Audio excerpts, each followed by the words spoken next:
बेटा next chapter हम शुरू करते हैं, chapter number 2, control and coordination.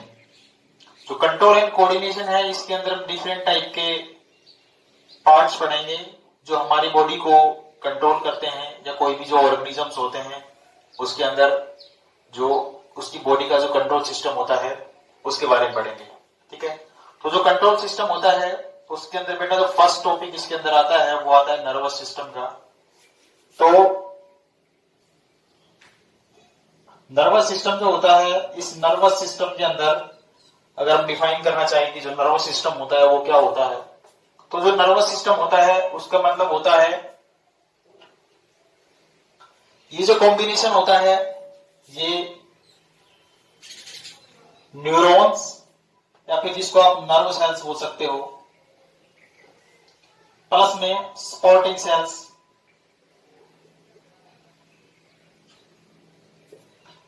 इन दो चीजों का कॉम्बिनेशन होता है ये जो नर्वस सिस्टम होता है। और ये क्या करता है, ये जो सेंसरी इंफॉर्मेशन होती है, सेंसरी इंफॉर्मेशन जो होती है, ठीक है, उसको क्या करता है, ये लेता है आउटर एनवायरनमेंट से और जो इंटरनल एनवायरनमेंट होता है उससे। बॉडी का जो आउटर एनवायरनमेंट है वो, यानी बॉडी का जो एक्सटर्नल एनवायरनमेंट है वो, और जो इंटरनल एनवायरनमेंट है वो, उससे क्या करता है, ये सेंसरी इंफॉर्मेशन को कलेक्ट करता है।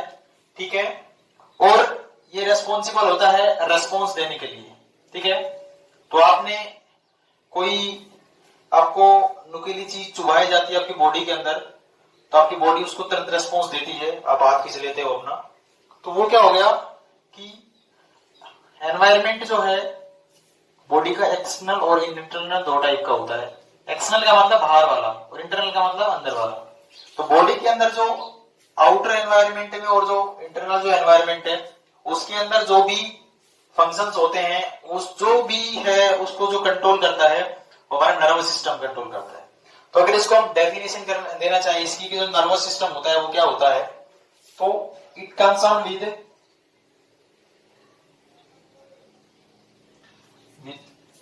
collection of sensory information and responsible for response। ठीक है, तो जो नर्वस सिस्टम होता है वो दो पार्ट्स में बना हुआ होता है, एक न्यूरॉन्स और दूसरी सपोर्टिंग सेल्स। ठीक है, तो इनका कॉम्बिनेशन होता है जो कंसर्न करता है collection of sensory informations with the outer environment and inner environment of the body and responsible for the response. ठीक है, तो रेस्पॉन्स जो देता है, अभी जो रेस्पॉन्स हो गया वो मोटर न्यूरॉन्स होती है। ठीक है, तो अब क्या है कि जो सेंट्रल नर्वस सिस्टम होता है वो भी इसी का एक पार्ट होता है, आपने सुना होगा। तो हम जो नर्वस सिस्टम होता है उसको बेटा तीन टाइप के होते हैं। जो नर्वस सिस्टम होता है वो तीन टाइप का होता है। तो जो एनएस सिस्टम हो गया, नर्वस सिस्टम जो है हमारे पास वो तीन टाइप का होता है। फर्स्ट जो होता है वो होता है पीएनएस, सेकंड जो होता है वो आता है सीएनएस, और थर्ड जो होता है वो होता है एएनएस। ठीक है, जो पीएनएस होता है उसका मतलब होता है peripheral nervous system, peripheral nervous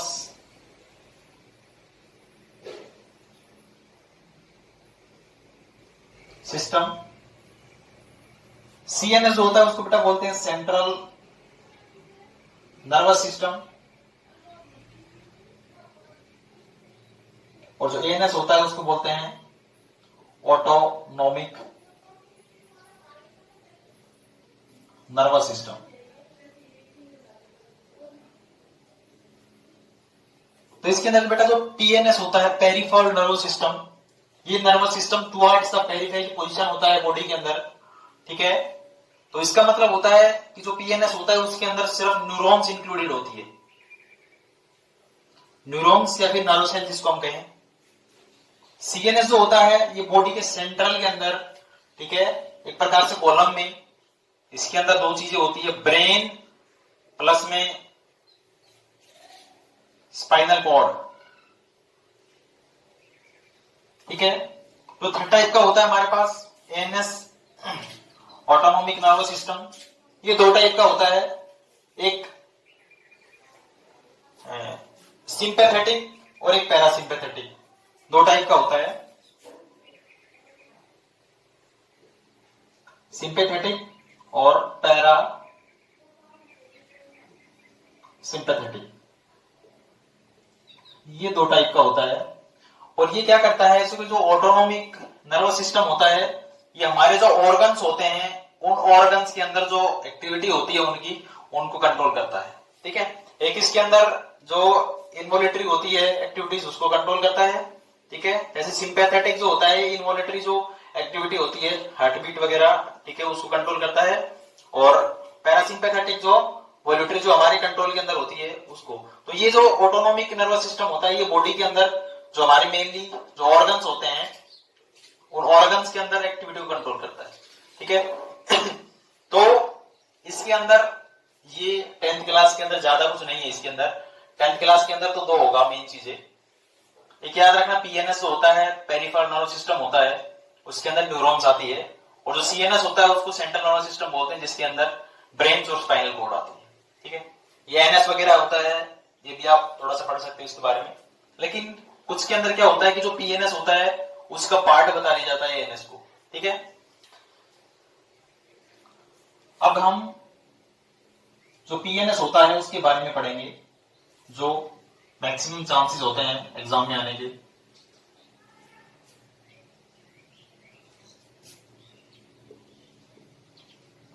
तो बेटा पीएनएस जो होता है उसके अंदर हम पढ़ चुके हैं, पेरिफेरल नर्वस सिस्टम होता है, और इसमें सारी की सारी क्या आती है, न्यूरॉन्स आती है। ठीक है, न्यूरॉन्स क्या चाहिए, कहीं नर्व सेल, एक ही बात है।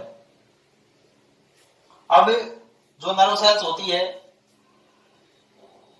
वो क्या होती है कि बेटा पीएनएस भी दो टाइप की जो न्यूरॉन्स या फिर नर्व सेल से मिलकर बना हुआ होता है। तो जो पीएनएस होता है उसमें दो टाइप की न्यूरॉन्स होती है, एक होती है क्रेनियल नर्व्स और दूसरी होती है हमारे पास स्पाइनल नर्व्स। ये दो टाइप की नर्व्स होती है पीएनएस के अंदर। और ये बेटा जो दो टाइप की जो नर्व्स होती है, इसके अंदर आपको बता देते हैं कि जो क्रेनियल नर्व्स होती है वो 12 पेयर होती है। ठीक है, और जो स्पाइनल नर्व्स होती है वो 31 पेयर्स होती है।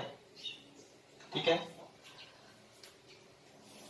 क्रेनियल नर्व्स वो नर्व्स होती है जो निकलती है किससे, ब्रेन से निकलती है। ठीक है, और स्पाइनल नर्व्स वो नर्व्स होती है जो स्पाइनल कॉर्ड से ओरिजिनेट होती है।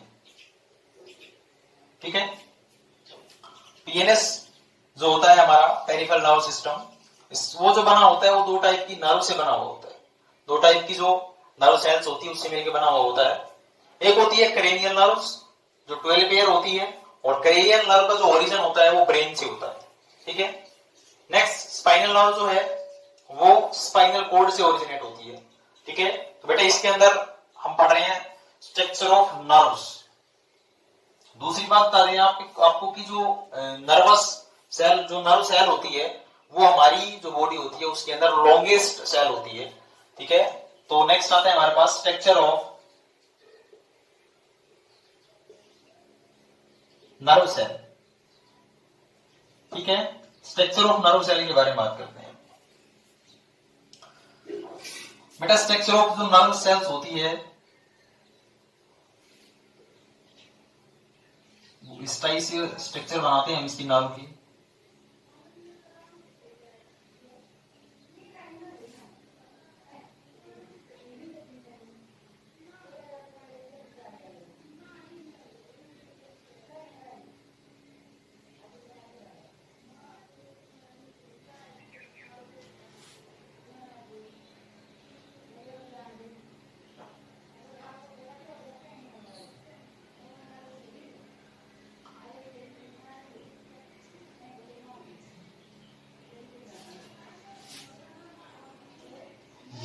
नर्व सेल होती है।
ये हमारी नर्व सेल होती है। और ये जो नर्व सेल होती है इसके अंदर बेटा जो ये वाला पार्ट होता है इसका, इस वाले पार्ट को हम बोलते हैं सेल बॉडी। ठीक है, सोमा भी बोला जा सकता है इसको, सेल बॉडी बोलते हैं। अब मेन चीज क्या होती है कि ये जो सेल बॉडी होती है इसमें से कुछ साइड ब्रांचेस निकल जाती है, मॉडिफाइड हो जाती है ये, और उसको हम बोलते हैं डेंड्राइट्स। ठीक है, ये जो ब्रांचेस हो गई है इसको बोलते हैं बेटा डेंड्राइट्स। अभी जो नर्व सेल होती है इसका जो सेल बॉडी होती है उसके अंदर इसका खुद का अपना पर्टिकुलर डीएनए होता है। इस टाइप का क्या होता है ये, सॉरी न्यूक्लियस होता है। ठीक है, और ये सेल्फ ऑटोनोमस होती है, आपको पता है। तो न्यूक्लियस जो होता है वो किसके अंदर प्रेजेंट होता है, सेल बॉडी के अंदर प्रेजेंट होता है। अब ये जो न्यूक्लियस होता है इसके अंदर बेटा ये इसका क्रोमेटिन होता है। ठीक है, और नेक्स्ट ये इसका न्यूक्लियोलस होता है। ठीक है, और ये जो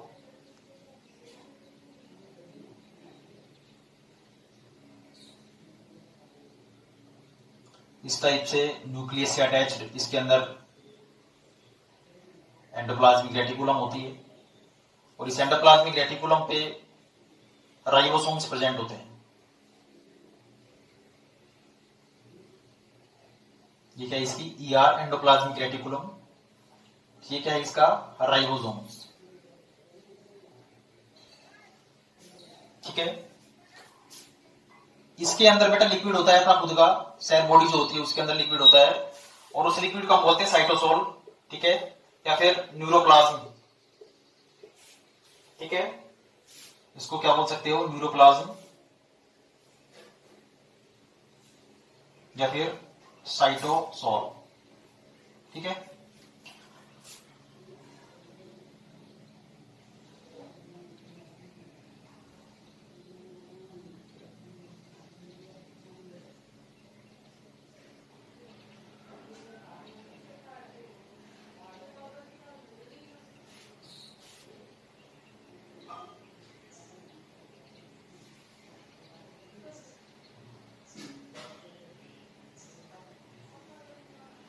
ठीक है बेटा, ये एक्सोन होती है, एक्सोन।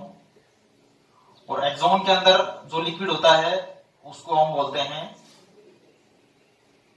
एक्सोप्लाज्म। ठीक है, ये जो सेल्स होती है इसके अंदर बेटा गोल की बॉडी भी होती है इस टाइप से। ठीक है, इसको आप गोल्जी की बॉडी बोल सकते हो, और इसके पास वेसिकल्स होती है जिसको आप बोल सकते हो ट्रांसपोर्ट वेसिकल। ठीक है, और जो ये वाला पार्ट होता है इसके अंदर बेटा ये एक्सोन्स होती है, और ये एक्सोन के अंदर जो लिक्विड होता है उसको हम बोलते हैं एक्सोप्लाज्म। ठीक है, और ये माइलिन सीट होती है इसके अंदर।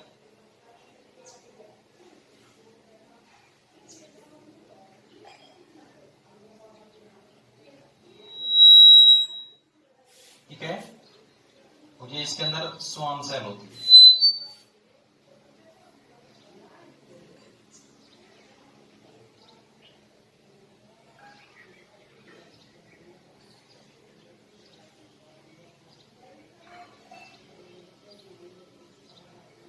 ठीक है बेटा, ये वाला नर्व एंड होता है,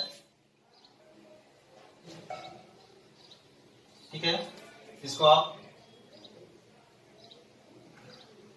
साइनेप्टिक नॉब बोलते हो। और इस साइनेप्टिक नॉब जो होता है इसके अंदर न्यूरोट्रांसमीटर होते हैं।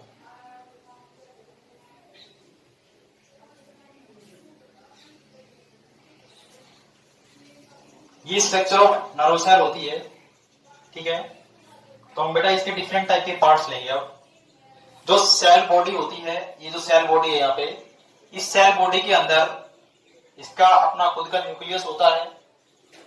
न्यूक्लियस के अंदर क्रोमेटिन होता है, न्यूक्लियोलस होता है, ठीक है। क्रोमेटिन बेटा डीएनए प्लस प्रोटीन का बना हुआ होता है, न्यूक्लियोलस जो होता है ये वाला आरएनए प्लस प्रोटीन होता है।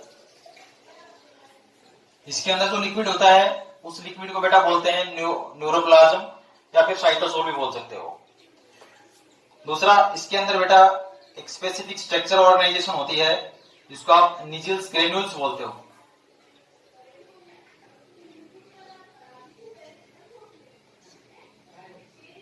ये निजिल्स ग्रेन्यूल्स क्या होती है? ये जो निजिल्स ग्रेन्यूल्स होती है ये बेटा एंडोप्लाज्मिक रेटिकुलम जो है उसका कुछ पार्ट टूट के इसके अंदर आ जाता है, ठीक है। तो यानी ये आरएनए प्लस प्रोटीन की बनी हुई है, ठीक है। तो निजल ग्रेन्यूल्स क्या होती है? निजल ग्रेन्यूल्स एक प्रकार से जो एंडोप्लाज्मिक रेटिकुलम है उसका जो पार्ट होता है वो कुछ टूट के साइड में बिखर जाता है। तो ग्रुप के अंदर बहुत सारी निजल ग्रेन्यूल्स होती है, ठीक है।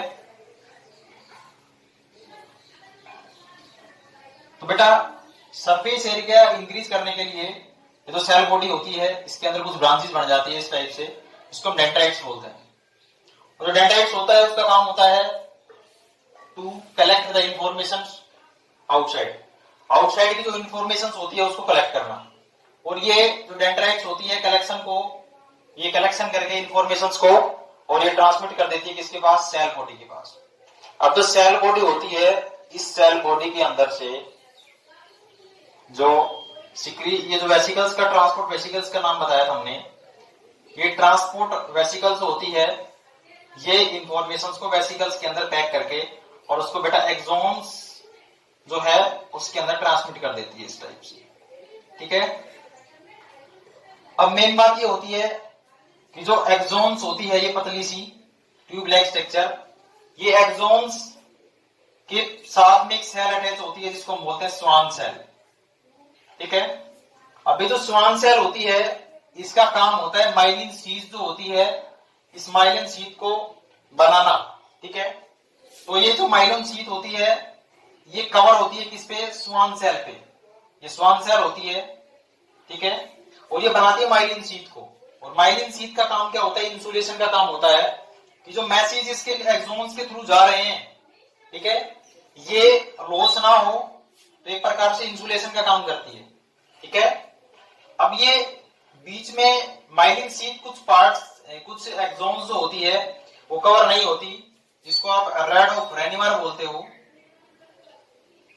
नोड ऑफ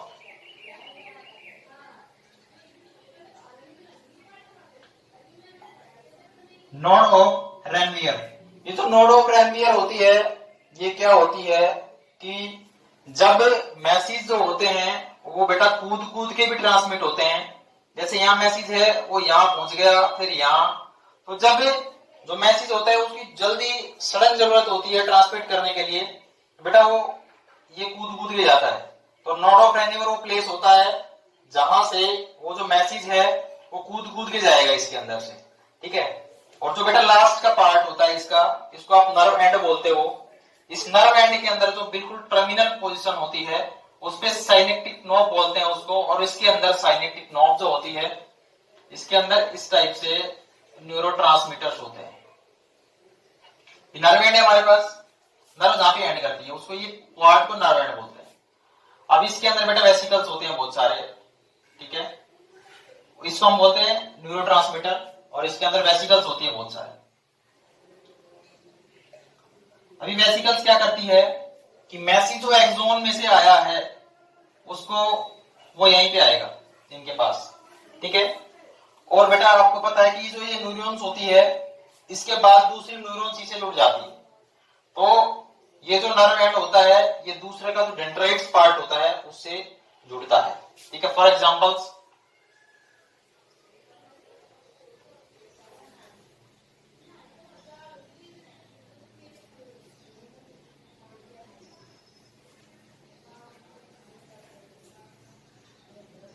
ठीक है, ये हमारे पास सेल बॉडी है दूसरी सेल की, तो ये ज्वाइंट होता है। अब एक जंक्शन बनता है, एक जो न्यूरॉन्स होती है वो दूसरी न्यूरॉन से जुड़ी हुई होती है, उसको बोलते हैं बेटा साइनेप्सिस। वो प्लेस जहां पे दो न्यूरॉन्स एक दूसरे से जुड़ी हुई होती है, ठीक है, तो ये हो गया साइनेप्सिस, ठीक है। यही कह सकते हैं कि इनके बीच में थोड़ा सा गैप होता है हल्का सा, उसको भी साइनेप्सिस बोल सकते हो आप। तो जो न्यूरोट्रांसमीटर होते हैं ये यहाँ पे प्रेजेंट होते हैं बहुत सारे, ठीक है, और ये मैसेज जो है एक्सोन से लेते हैं और फिर जो दूसरी जो न्यूरॉन्स है उसके अंदर ट्रांसमिट कर देते हैं, इसलिए इसको न्यूरोट्रांसमीटर बोला जाता है। अब मेन चीज आपने एक बात समझी होगी यहाँ पे कि ये जो ये वाला पार्ट होता है इस पे डेंड्राइट्स, ये इंफॉर्मेशन को कलेक्ट करता है, ठीक है। ये जो पार्ट है ये बाहर से मैसेज को क्या करेगा, कलेक्ट करेगा, क्योंकि इस पे स्पेसिफिक रिसेप्टर्स लगे हुए होते हैं, और बेटा ये ट्रांसमिट कर देगा सेल बॉडी के पास, वो जो मैसेज है उसके पास। अब मैसेज को सेल बॉडी के पास आ गया, इसके अंदर ट्रांसपोर्ट वेसिकल्स होती है, और ये जो ट्रांसपोर्ट वेसिकल्स होती है इसके थ्रू ये मैसेज जो है एक्सोन्स के थ्रू चला जाता है नर्व एंड के पास। अब ये जो एक्सोन पार्ट होता है ये एक्सोन पार्ट नर्व एंड को सेल बॉडी से कनेक्ट करता है, ठीक है। तो इसके अंदर ये जो सेल्स होती है इसको हम बोलते हैं स्वान सेल, और ये जो स्वान सेल होती है इसका काम होता है माइलिन शीथ को बनाना, ये माइलिन शीथ जो है उसको बनाना, और जो माइलिन शीथ होती है इसका काम एक पर्टिकुलर होता है to provide insulation of the neurons या एक्सोन्स। एक्सोन्स को क्या प्रोवाइड करना, इंसुलेट करना, यानी कि जो मैसेज जा रहे हैं वो लॉस ना हो, ठीक है। उसके बाद ये मैसेज पहुंच जाएगा आपके नर्व एंड के पास। अब बेटा यहाँ पे क्या होता है कि जो स्वान सेल होती है वो जो माइलिन शीट बनाती है कुछ पार्ट्स के अंदर, जैसे यहाँ पे वो कवर नहीं होती पूरा जो एक्सोन्स होती है, तो वो क्यों होती है कि वो जो मैसेज होते हैं इसके पास से मैसेज आएगा, टाइम लगेगा, लेकिन कई बार मैसेज जो होते हैं वो जल्दी कंडक्ट करने के लिए, ट्रांसमिट करने के लिए वो कूद कूद के जाते हैं, तो यहाँ से इस पार्ट्स में जाएगा, फिर यहाँ से फिर कूदेगा, यहाँ हो जाएगा और यहाँ। तो ऐसे क्या होता है कि जल्दी सडनली क्या हो जाता है कि मैसेज का ट्रांसमिशन हो जाता है। तो इस टाइप से जो मैसेज का ट्रांसमिशन होता है उसको अरे जो गैप होता है इसको बोलते हैं रोड ऑफ रेनवियर, ठीक है। तो रेनवियर जो होता है उसके थ्रू जो मैसेजेस होते हैं वो चले जाते हैं कूद कूद के। तो इस टाइप से ये स्ट्रक्चर ऑफ नर्व सेल था, ठीक है। इसके अंदर मेन चीज आपको ये पता होना चाहिए सेल बॉडी क्या होती है, एक्सोन्स क्या होता है, नर्व एंड क्या होती है। नर्व एंड बेटा बिल्कुल एंड वाला पार्ट होता है जिसके पास क्या होता है, ये साइनेप्टिक नॉब होती है, और साइनेप्टिक नॉब के अंदर क्या होता है, न्यूरॉन ट्रांसमीटर होता है, तो मैसेज को एक न्यूरॉन से दूसरे न्यूरॉन्स के अंदर ट्रांसमिट करने के लिए रेस्पॉन्सिबल होता है, ठीक है। ऐसे एक न्यूरॉन से इसके बाद दूसरी, उसके बाद तीसरी, इस टाइप से न्यूरॉन्स होती है वो जुड़ी हुई होती है, ठीक है। तो स्ट्रक्चर ऑफ न्यूरॉन्स जो है वो मोस्ट इंपोर्टेंट है for the 10th class. Thanks for today.